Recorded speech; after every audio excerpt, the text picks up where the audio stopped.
Now, something that very few people actually do is after you've done your outline, you got your speech, you wrote your outline, you know exactly what you want to say, practicing aloud. Very few people actually do it. But if you want to be a really good public speaker, practicing aloud is a big deal. It allows you to get comfortable with your speech. It also allows you to work through some of your wording. Because here's the truth. When you write your outline, you're going to articulate certain things a certain way. And it makes sense to you. But then when you speak it out loud, hearing yourself say it, you will realize that there's a better way of saying it. If you don't say it out loud, you will never hear it. And if you won't hear it, you will not make that change or that correction. How something sounds versus how something looks on a piece of paper is actually quite different. And that's why practicing out loud is actually a very, very good step. And some people like to write little note cards, so they will take a look at a little outline and they will write their main points only on a card. There's not going to be a lot of stuff on a card because they're not going to stand over there and read the whole thing. They're just going to write one main point. And so if I have 3 points, that means I'm going to have 3 cards, right? If I want to read, like, I remember, I would make an outline for myself and I would actually have like my intro where I would do my main central idea. I would introduce what I want to say. And sometimes I would put a little note, joke, and I'll actually slip in a joke right there. Instead of putting the whole joke, I just put in a note to myself, hey, this is a good place to do a joke.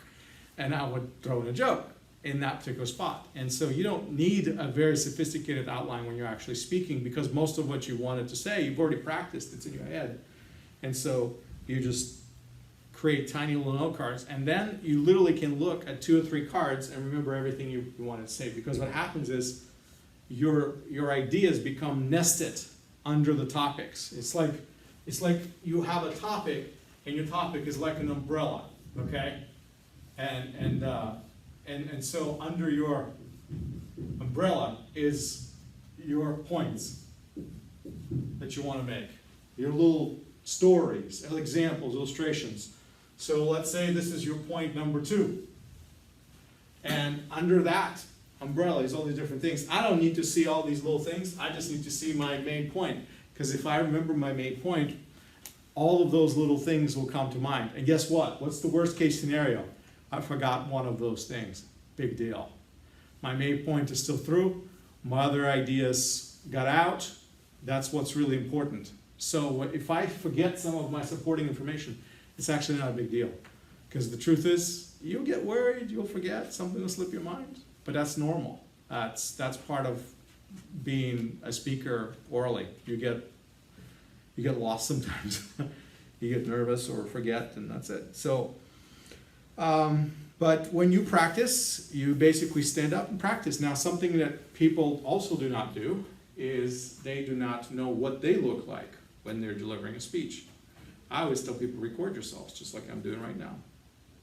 When I record myself, I pick up all of the things that I do that I shouldn't be doing probably after I watch it. You watch your gesticulation, you watch how nervous you get. Some people, when they speak and they get nervous, they start doing these weird things.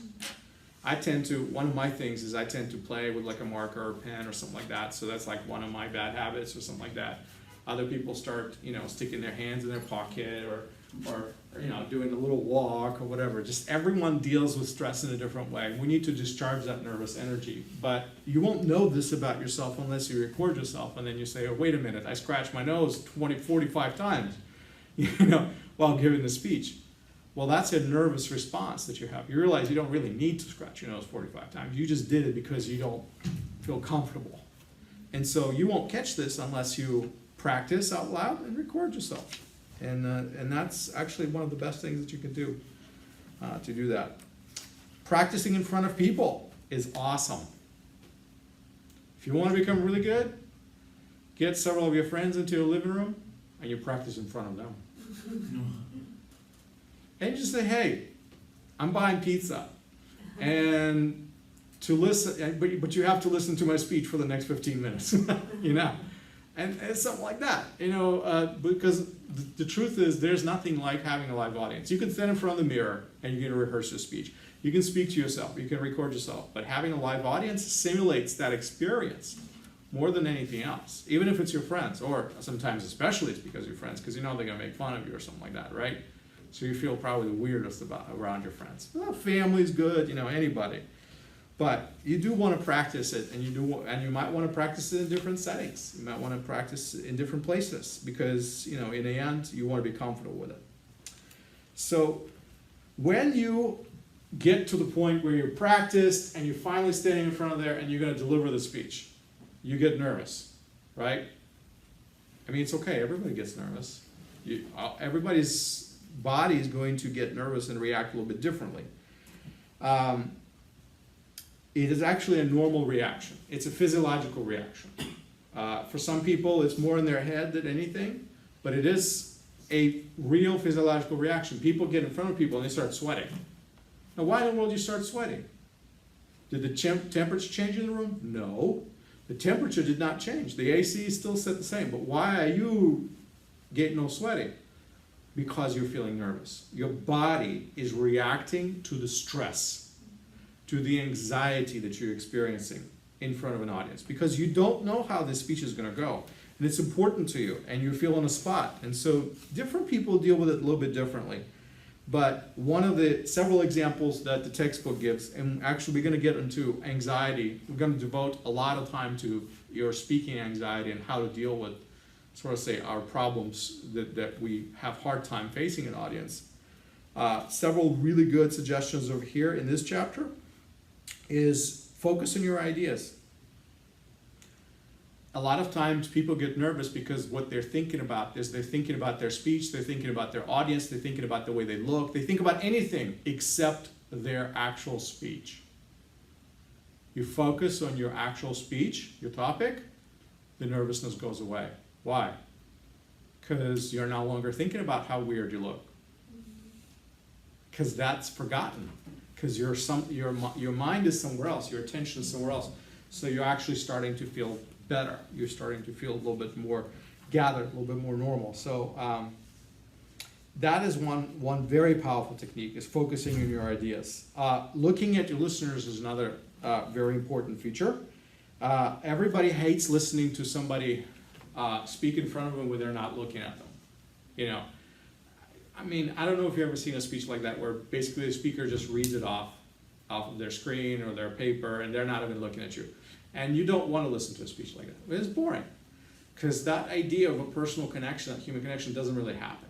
You need that face-to-face. And so that's why not having practice, not having rehearsed your speech is very difficult, because you're not going to be able to do that. You're always going to need to go back to your notes, back to your notes, back to your notes.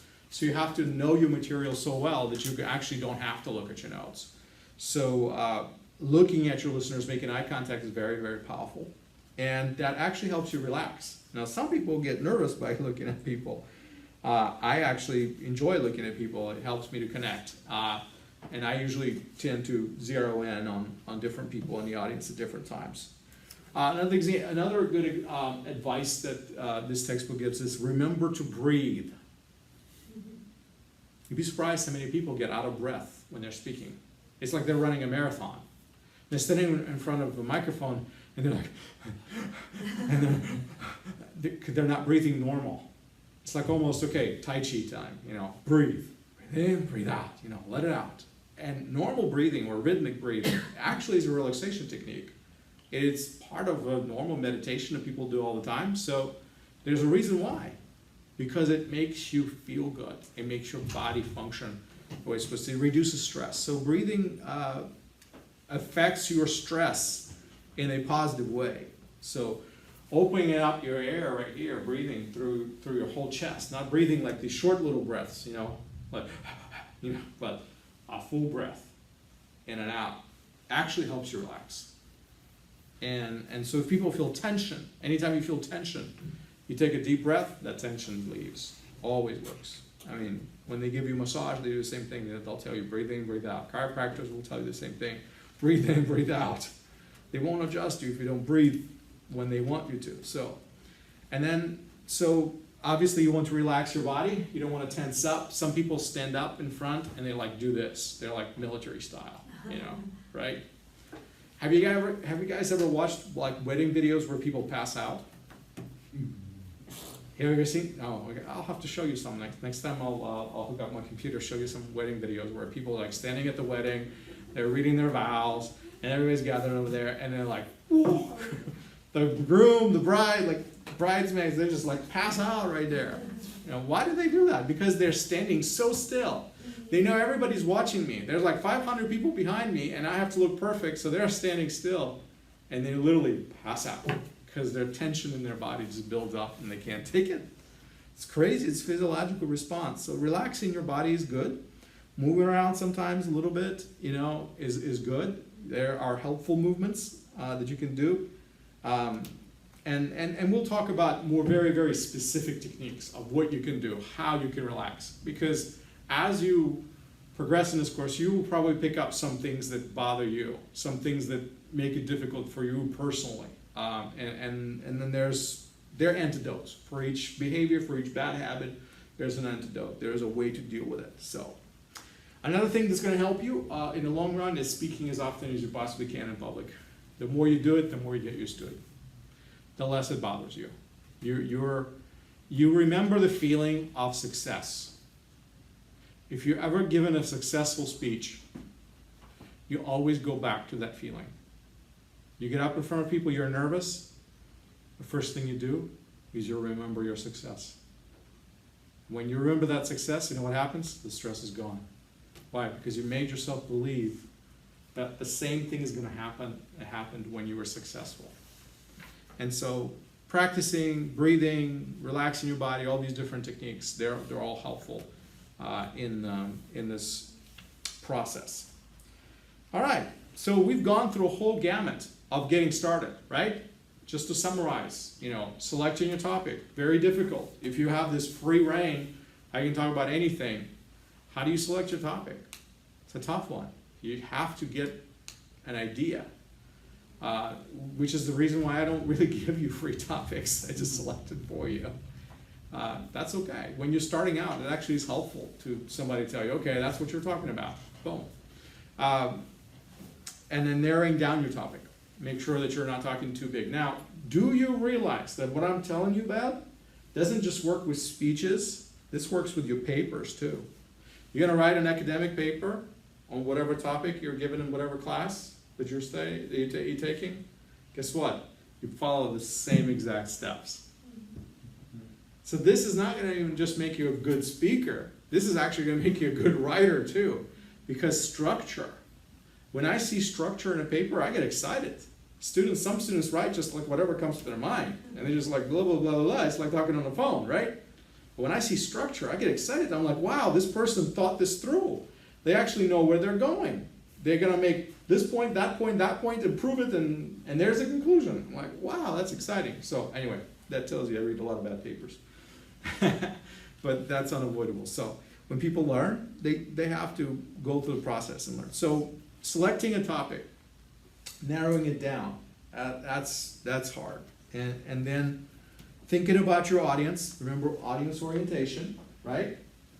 What do they know? What do they not know? How do I formulate my central idea that actually captures somebody? Because the last thing you want to do is speak in front of somebody who doesn't really care about what you have to say.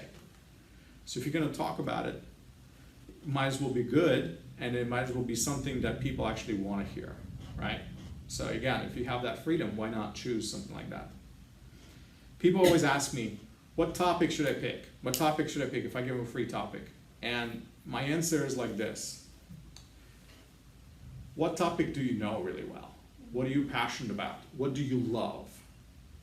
If you and I were to have a debate, and you were going to debate me, what topic would you pick so that you can wipe the floor with me? There's no way, if you and I square in a debate, you're going to win. I'm going to win that one. Like, what topic? Do you know something so well that you can win a debate with me about it? Because here's the answer. If you do know something so well, that should be your topic. because that means you know it inside out, you know every angle, you know every aspect, you already thought it through, and you're probably going to do a good job at it. Because if you know it that well, the likelihood is you're probably passionate about it, you care about it, and people are going to see it in your speech, they're going to hear it. And so sometimes when you have that free opportunity to choose a topic, the topic you want to choose is the one you know about, the one you care about, the one you're passionate about. It's always fun to pick a new one, but then that's a lot of work, because then you have to study out the new topic, and it's going to take you a long time to figure that out. So you gather your material. Now, if it's a topic you're familiar with, you know exactly where to go to find what you need, right? If you like baseball, you know exactly where to go find statistics for baseball, things like that. And then put together your outline and practice. And that's it. Those are your steps. Now, that's a very simple track. And so what's going to happen in the next weeks, we're going to work through some of these steps in detail. Because now you get the big picture. We're going to work on them in detail. And so next week, we're going to work on anxiety, dealing with your speaking anxiety. What can you do to overcome some of your speaking inhibitions, some of your anxiety, okay? And so keep that in mind.